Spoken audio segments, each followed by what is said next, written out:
Good afternoon, dear colleagues. My name is Ellina Minnullina.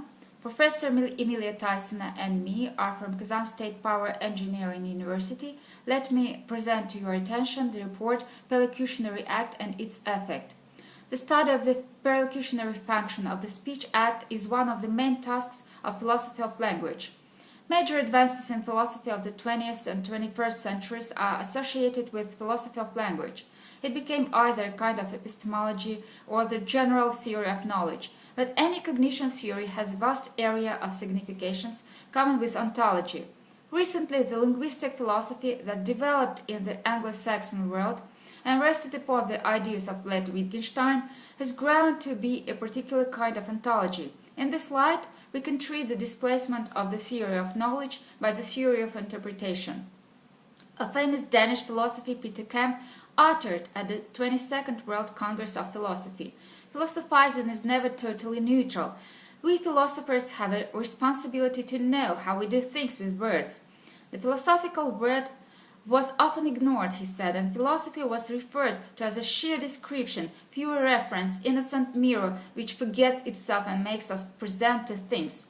This idea of philosophy as a mirror of nature was criticized both from dialectic, hermeneutic and pragmatic positions.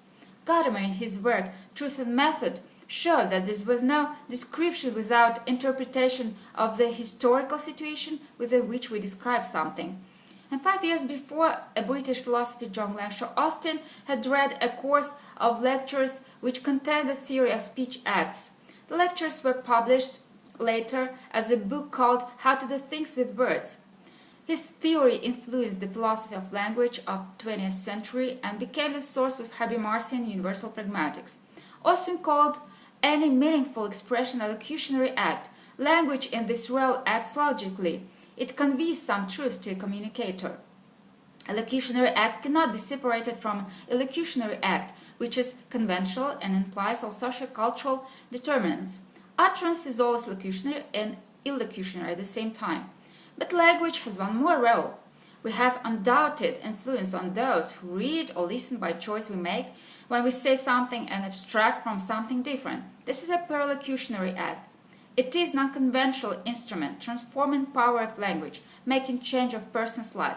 It is interesting that there are special words, verbs, to express the meaning of illocution. To say, "I beg you" means that somebody is begging just in saying 3 words. But at the same time, we can't find perlocutionary words to affect the person. We can't say, "I am convincing you" to convince someone. We have to find arguments.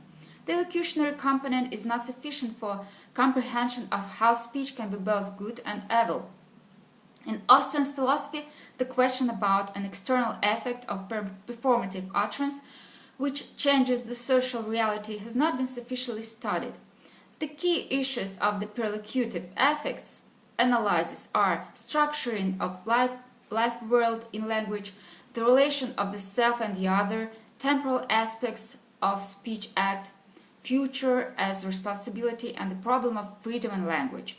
There is a fundamental dependence of locutionary act, actual content of the message, from the illocutionary act with its non-linguistic nature. Universal pragmatics distinguishes the following modes of communication: cognitive, interactional, and expressive, and the following items are thematized accordingly: propositional content, interpersonal attitude, intention of a speaker. The importance of each mode in terms of success of communication is determined by such values as truth, correctness, and sincerity. The normative claim to general validity remains implicit in cognitive speech acts, which explicitly express the claim to the truth. This is the requirement for correctness of expressions, ensuring interaction between people. The expressive mode has its own equivalent of proposition, trueness, and relevance of an interpersonal contact. It is the sincerity the communicants express their intention with. The equivalent of proposition's falsity is insincerity, deceit. Universal pragmatics helps to clarify rational grounds of non-locutionary power, which is analyzed by Austin and Searle, is associated with the speech act, success or failure. Developing this theme, we can rely on the original studies in the field of theory and practice of communication that have become classic. The studies have been made over several decades by Deborah Tannen, an American philosopher known by her studies of communication. She studies acts in terms of message and meta-message. Meta-message, a keyword of the research, is a term introduced by Tannen for a personal dimension of the social-cultural context of information conveyed by a communicator. The texts of neo-Kantian postmodernity have other terms to describe almost the same: tacit knowledge, background knowledge, other terms. Emilia Taysina, for example, uses her own term, crypto-component of meaning. But the issue is not so much in the terms as in the variance of meaning carried by the said language units. The idea of existence of semantic shifts in the communication process is truly trivial. There would be no need in theory of understanding. If understanding were smooth and absolute, the main distinction of Deborah Tannen's approach lies in clear awareness of denotation, standing behind the meta-message concept.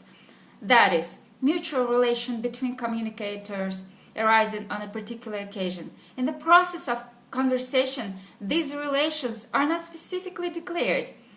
Neither are they explicitly verbalized, but meta-message is a text, and moreover, it is the text to which authors and recipients most strongly respond, and they listen with deep personal interest to it.